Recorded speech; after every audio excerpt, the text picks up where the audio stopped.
So you want to buy an MT-07. You are getting tired of your 250cc. You want to upgrade from your Ninja 500 or Ninja 400, and you are looking for a naked bike to upgrade to. So you're asking, what is the best naked middleweight bike that you can upgrade to? As a Yamaha fanboy that your friends are, they are telling you, buy the MT-07, buy the MT-07. But you are thinking, everybody have the MT-07. What other options do you have to compare to before you buy an MT-07 like everyone else? So here are some bikes you should consider before going for the 07, and some of it I consider better than the MT-07. But let's see. Number one is something that is more cheaper. I don't know why Suzuki is always cheaper.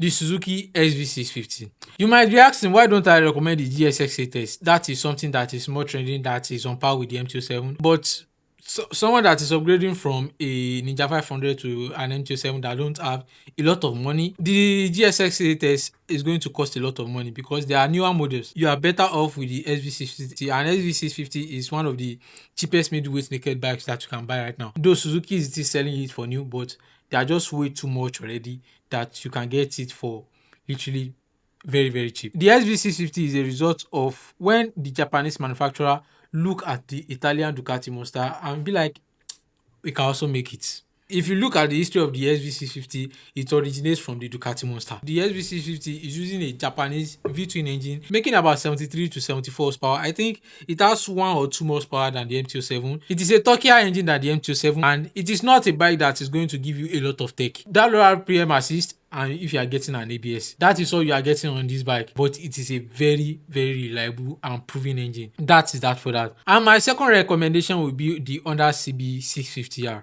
This is probably the only naked middleweight bike that still has an inline four that you can buy new. Almost every middleweight naked bike now either has, most of them has a parallel twin, V-twin, or a triple. But the other CB650R is also a proven platform, especially if you love inline fours. I have a friend that have the CBR650R, the sport version of the same bike. Sounds so good. Great bike. Looks fantastic. The design is kind of questionable to some people. Some people don't love the taste of the design of the bike, but if you are not buying it for the design, personally I love the bike. It looks good. The cafe styling thing, they really did it well, making about 90 horsepower, way over whatever MT-07 is dream of making. Not a very torquey engine. Inline fours are not known for being torquey, they are known for power.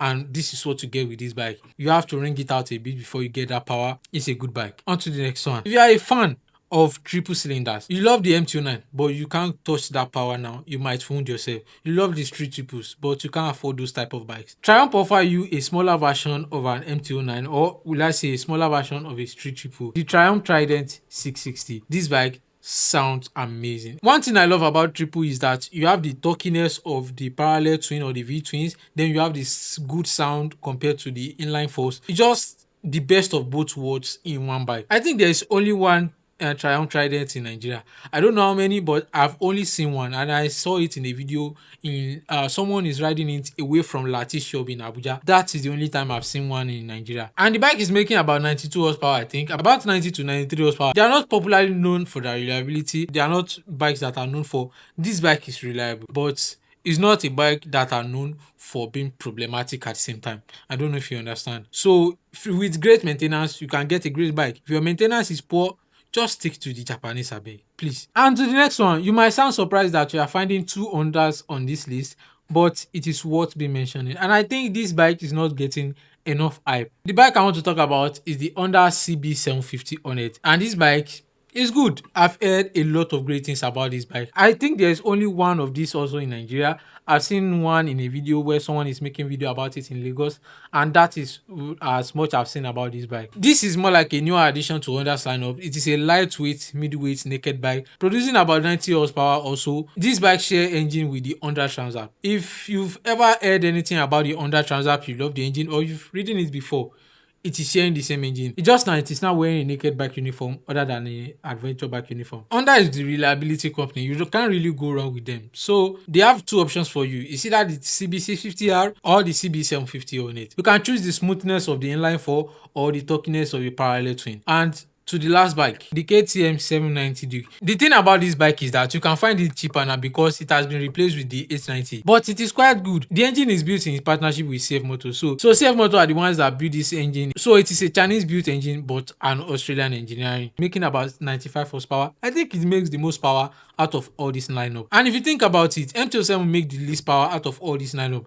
Every other bike on this list makes more power than the MT-07, but everything is not just about power. The weight is also included, the power, the how it delivers, the features you get, the electronics and all those stuff. So you want to weigh all your options. The KTM 790 Duke is also a very great contender, especially to the MT-07. The MT-07 is popularly known for one thing, being a turkey bike that you can do anything with. It's not a cam bike, but the KTM is not a cam bike also. So you have a very matching competitor that you can really compare them to. And KTM also give you a lot of technology. They are known for that. It is part of their thing. So there are 5 bikes that you can consider before buying the MT-07. If you ask me which one will I pick out of all these bikes, I'll probably take the Triumph Trident 660 or the CB650R. Those are the two I'll be looking at most for me based on what I like. At this point, I don't want parallel twins or V-twins anymore. I want cool sound, growth. So there are your options. Make your research and choose what is best for you. My name is Ridwan and I talk tech.